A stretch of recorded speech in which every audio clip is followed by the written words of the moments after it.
Informed consent. Understanding the practical steps to obtaining informed consent.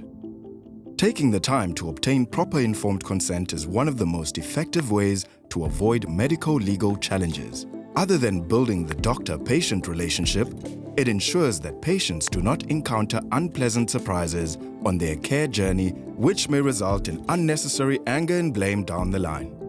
What is informed consent? Informed consent is a process where you provide factual information to patients that allows them to make an informed decision relating to their health care.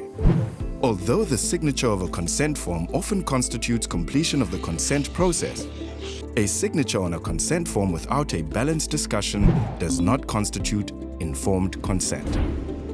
For the informed consent process to be valid, patients must be given information in a way that they can understand and which is adequate for them to exercise their right to make informed decisions about their care.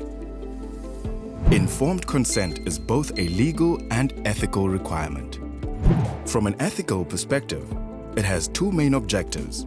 Firstly, to respect and promote patients' autonomy, and secondly, to protect patients from potential harm. From a legal perspective, the National Health Act gives patients the right to be informed of the various treatment options available, including the benefits, risks, and costs of each.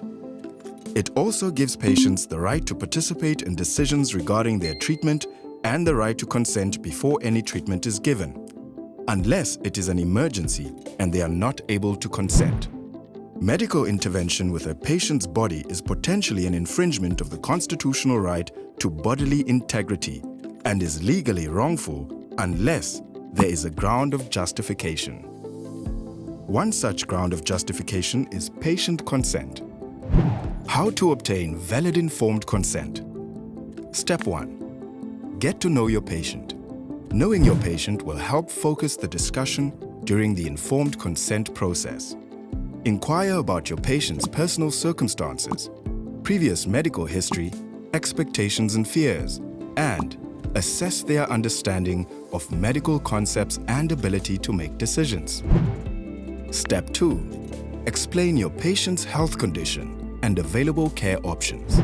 Use simple language and avoid technical terminology when discussing medical facts. List the range of diagnostic procedures and treatment options generally available.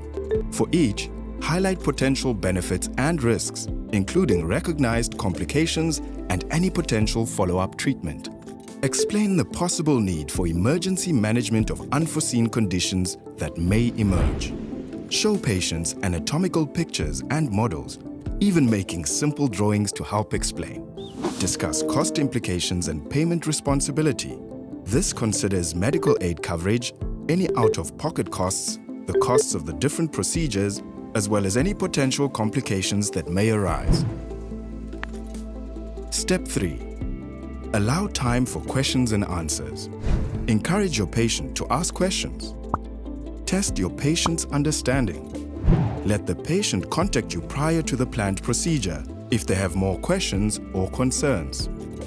If a patient has specified that they would rather a procedure did not go ahead, the patient's decision must be recorded and respected. Step 4. Obtain written consent. If the patient decides to consent to an intervention, this must be documented and signed. Make sure to include the following in your patient and procedure-specific consent form: patient name, medical condition and why it is being treated, for example, to relieve pain or to protect function. Procedure details, referencing any information, resources, drawings used, and of which the patient should be allowed to take a copy. Document complications that have a reasonable likelihood of occurring and/or which are likely to be of importance to your patient, considering personal circumstances. For example, an abnormal sense of touch after carpal tunnel syndrome surgery may affect a practicing dentist more significantly than, for instance, a retired librarian. Be certain that no guarantees or promises are made regarding the outcome of the procedure and that the patient knows that the intended benefit may not be achieved. It must also be clear to the patient that they have a right to refuse the procedure.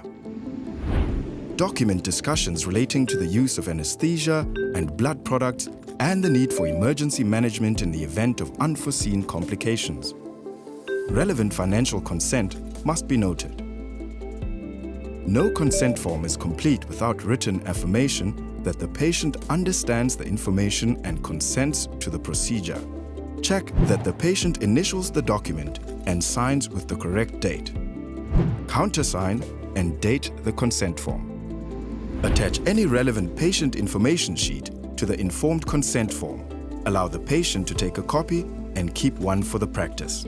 Consent remains valid until it is withdrawn by the patient or until their circumstances change in a meaningful way. If significant time has passed since the original consent was obtained, you may need to update and document your discussion with the patient.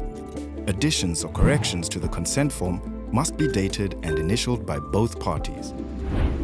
Trust EthiQal to provide you with medico-legal advice and professional support when you need it.